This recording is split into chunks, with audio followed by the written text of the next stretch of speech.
Welcome back to the channel. Galway have been knocked out of the All-Ireland Senior Football Championship. It finishes Galway 12 points, Mayo 110, and it is Mayo who progress into the All-Ireland quarterfinals. Once again, as Mayo so often do, they get the better of Galway by a dog's breath, by an absolute whisker. I mean, this could have went anyway going down the home stretch. Galway very close to snatching a late goal, and very, very unlucky in the end not to come out with the win. But to be fair, like it was an odd game. It was a very strange game, and we probably won't see a game like that, in the championship again this year. In terms of, the conditions were absolutely horrendous. I mean, Mayo only kicked 3 points in the first half. Galway only kicked 4 points in the second half. Like, playing against that breeze, that was an almighty breeze, wasn't it? And it was basically impossible to kick a point from about 20 meters. I don't think I've ever seen a breeze as bad as that at this time of the year in June. Do you know what I mean? Just crazy stuff there. But yeah, like it was very, very tough for either side. And I think some key moments in this game. I think Comer going off at halftime was huge. I think Sean Kelly was left alone, in around that fullback line, and that was crazy because Mayo just kept exposing him time and time again. And he clearly, he was getting the legs kicked off him time and time again. He was getting the ankles chopped.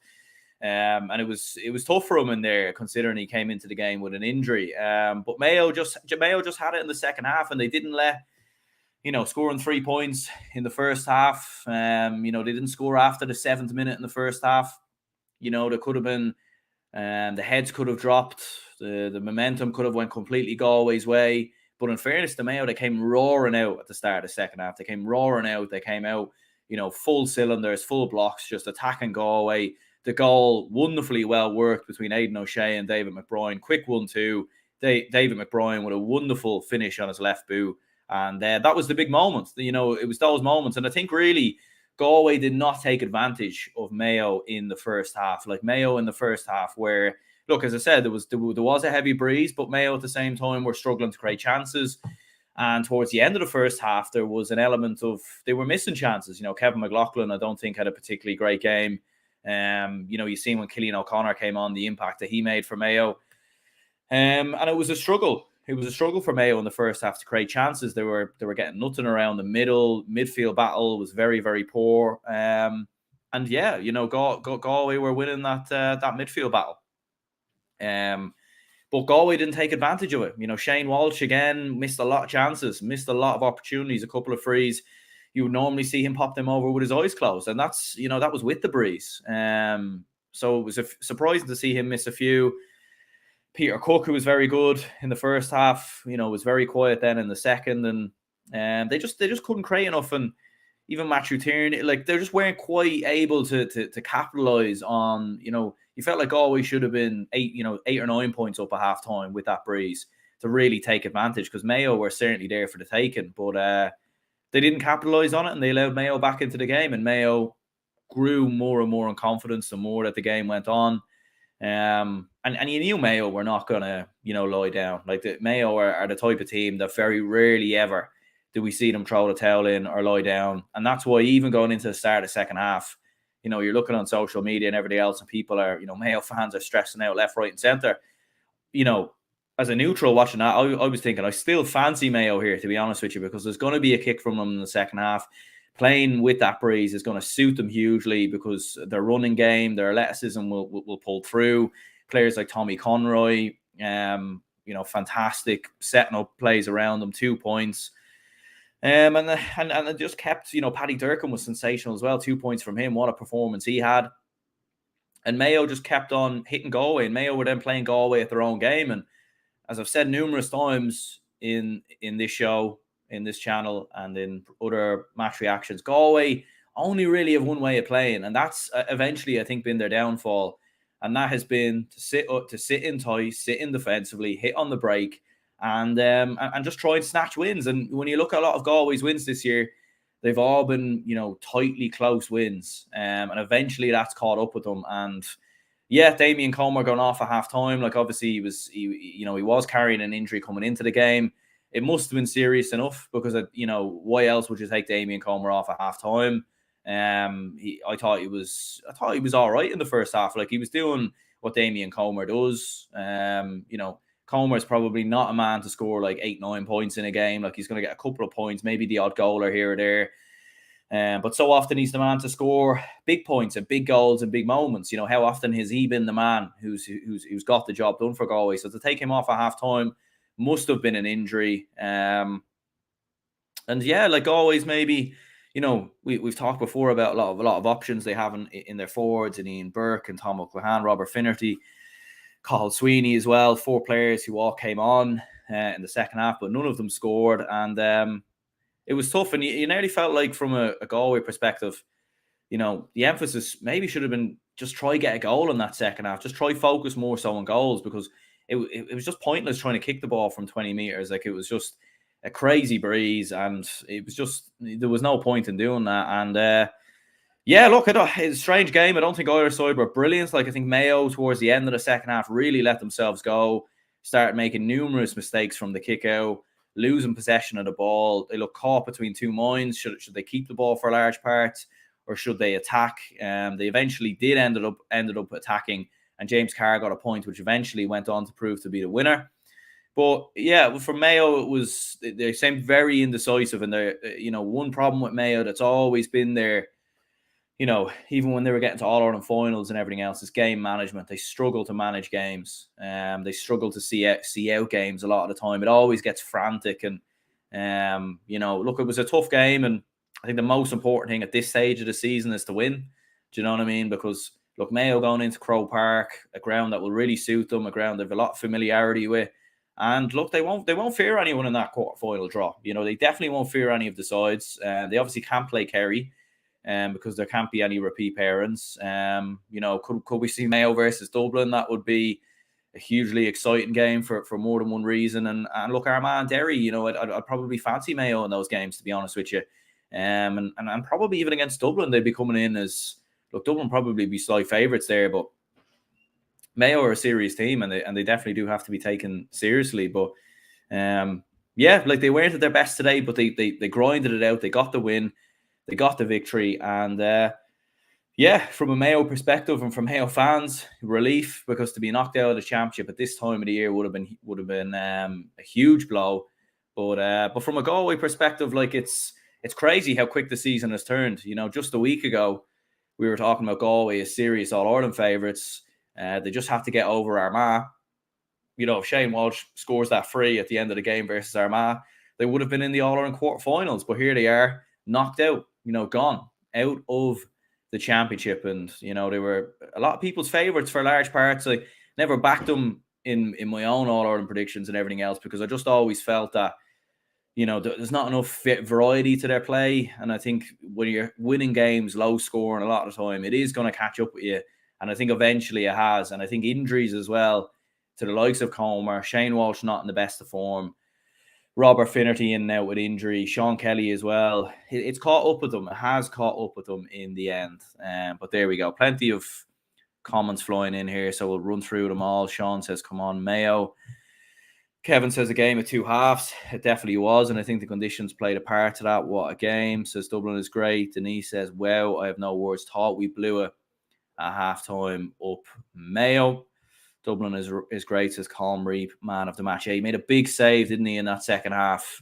Can't remember who it was from. Might have been Conroy, maybe. That was a huge save, a huge moment, because, because of how tough it was for Galway to get points with the breeze and with the conditions. If Galway had got a goal, the amount of momentum would have given them. The fans as well would have went mental. So it would have been tough for Mayo after that, had that gone in. But again, Colm Reap, in fairness to him, he's made big saves at times this year. A save in the first half from Damien Comer as well. He took a bit of a risk with it. He nearly dropped the ball into the net, but at the same time, it was still a big save, and he did make some big saves. Whether I'd say he's man of the match, I'm not sure. A few kickouts going short. Man of the match, a difficult one, but probably Colm Reap for me. But I think David McBride actually as well, in fairness, I think is definitely in the conversation. Denise says, I think Comer being taken off was a tactical move. They may have thought they had it won and would have wanted him for a quarter final. I think if Pádraig Joyce is if that's true, like that'd be mental, absolutely mental, because you're only 5 points up with the breeze going against that breeze as well. Like Homer's the perfect player for that situation. Like especially at the end when you're dropping that ball in and around the square, like that's the man you want. And this is knockout football. Like it doesn't get bigger than this. Like Galway won't play again this year, obviously, because they're out now. So, I think unless it was an injury, like you had to keep him on. If anything, you could have took Shane Walsh off, but not Homer. So I'd say that probably was an injury. It had to be, surely. Still shocked that Galway are out. They were favourites for the All Ireland. Yeah, absolutely mental. I was nervous because I had a bet on Mayo. Sean says Cillian O'Connor changed the game. Yeah, I mean that point when he came on, it looked like Cillian O'Connor of all. Like he hadn't been away whatsoever. Gets the ball, turns his man, left boot, and bends it brilliantly. And that's always been the thing. Why I've always looked at Mayo as a team who are a serious threat. And look, they have a long way to go. Like they weren't at their best today, but James Carr coming on gets a point. Cillian O'Connor comes on, gets that point. Enda Hession was brilliant in the second half. What a brilliant halftime substitute that was for Mayo. Because the amount of yards he covered and chances he created was very, very good. And they made a whole host of changes, Mayo. Like they brought Matty Rowan on, Dylan McHugh as well. They made a huge amount of changes, Mayo, and they all made an impact. And they all played a big, big part for Mayo in getting them over the line. And look, it wasn't vintage Mayo, but conditions were tough. And ultimately, Mayo have been here time and time again down the years. They've been through the wars, they've been through the battles, they've been through these type of games. This is prime territory for Mayo. Whereas for this Galway side, which are a young enough team that people often forget, like Tierney, Sean Kelly, these lads were only playing under 20 football a couple of years ago. So like Galway won't go anywhere. They'll certainly be in contention next year. I think they need to evolve their game a lot more. Try and get more forwards into their team and get them ticking, because a lot of the time players coming off the bench, Ian Burke, as we know, is a very good forward, but he hasn't really set the world alight for Galway. Tom O'Callaghan, young Galway footballer, was one of the bright sparks of that under 20 team a couple of years ago, but he can't really get in the team. Doesn't really feature too often for Galway. Like they need to get these players more integrated into the team, get them ticking, because those players will be the ones that can drag Galway over the line. And I think that was ultimately what was the difference today. There we go.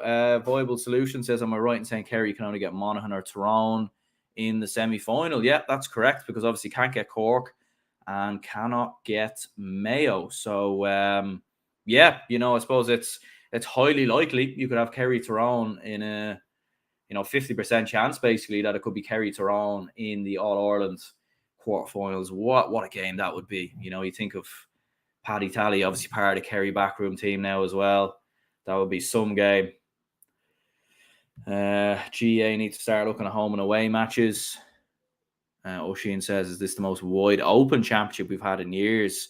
Yeah, it definitely is. It definitely is. Like it's completely wide open, and like all 8 teams going into the quarterfinals, like you could make a case that any of them could do damage. I think Cork are going under the radar. I think they won't fear anyone. I think Monaghan, have some brilliant forwards, and it'll be tough. Monaghan maybe is probably the team I'd least expect to do anything special, but at the same time, Monaghan are a tricky team, and like I can't see any of the quarterfinals being one-sided. I think a lot of them will be tight. They'll be close.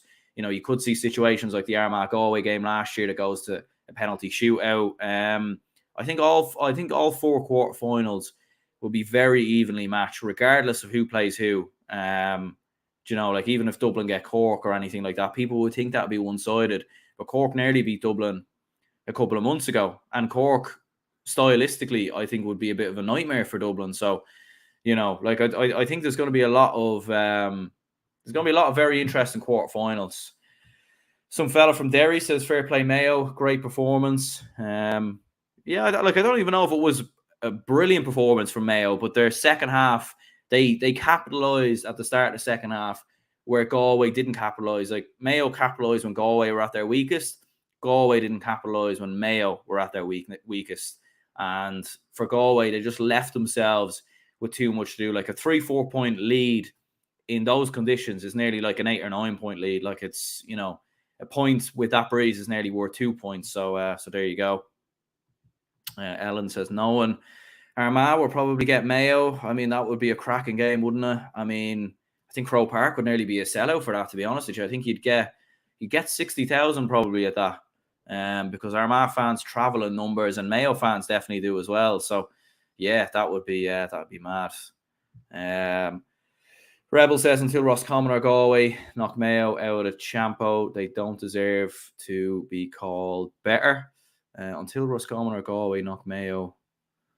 Yeah, I'm not entirely sure there because obviously Roscommon and Galway are obviously out of the championship now, so they can't knock Mayo out. Mayo are the last one standing from Connacht, and that's the thing, isn't it? Like as good as Roscommon and Galway have looked, it's always Mayo. I know Galway were in All Ireland final last year, but Mayo always seem to be the ones that, even if they're poor in Connacht and get knocked out, and they look poor at times in the qualifiers as it was in the past, the group stages this year, they find a way to get themselves into the conversation. And regardless of who they play in the quarterfinals, I think they have a chance. They have as good a chance as anyone of progressing and possibly even winning. I suppose to finish up, Oisin says, who do you think will win the All Ireland? I honestly have no idea. I really don't. I can't. I predicted Mayo in when I made an All Ireland predictions video a couple of months ago. Am I as confident that Mayo would still win it? I don't think I am. I think it's likely to be one or Dublin or Kerry. Like it looks like that way. But then again, I watched Dublin a good few times. We've looked terrible at times this year. Kerry, haven't looked great as well. So it's all going to come down to the day. Like it could come down to a freak result. And I remember that 2010 All Ireland Championship where Kerry weren't looking particularly brilliant at times, and then they went and played Down, and no one gave Down a chance, and Down beat them. I think you could have something like that again this year, where Dublin play at Cork, everyone writes Cork off, and Cork just go and pull off an upset. Same with Monaghan as well. They could very well pull off a shock and beat someone. So it's definitely not impossible. Definitely not impossible. Hard to believe that half of the quarterfinal teams are Ulster. Yeah, look, and it shows, the Ulster Championship is, they don't call that the best province for no reason. Like, it's the most competitive. And, down the years, the majority of Ulster teams have been in Division 1. I think, what was there, 4 Ulster teams in Division 1 this year? 4 of them again in there next year. You look at most, like, there's no Division 4 teams in Division 4. Like, they're all Division 3 and above. The standard is very good in Ulster. Downer, last time I checked there. Just looking at the score there. I mean, they're basically true, like 5-11 to 5 points. So, Downer in a Tailteann Cup final. There's Ulster teams are doing brilliant. Like, there was 3 of them in an All-Ireland quarterfinals last year in Derry. Well, 2 of them actually, Derry and Armagh, but 4 of them are in there this year. So yeah, I think Ulster teams are very good for a reason. But yeah, I suppose we'll wrap this up here anyway. Cheers anyone who tuned in. Like and subscribe to the channel if you haven't already. Be going live at 8 o'clock tonight with Matthew Hurley from the now Gaelic Statsman. He's obviously had a bit of a rebrand like myself, thanks to the organisation themselves. But there we go. He'll be coming on the channel at 8 o'clock. We'll be running through all the games. I'm sure, considering we've had Matthew on a good few times when he hasn't been happy with Cork, I think he might have a bottle of Prosecco or a bottle of champagne on the show tonight because, I haven't spoke to him since, obviously, they beat Mayo as well. So I'm sure he'll be in flying form indeed following yesterday's win. So, yeah, there we go. Be live at 8 o'clock, so make sure to tune in for that. Leave a like and subscribe, and we will speak to you all then.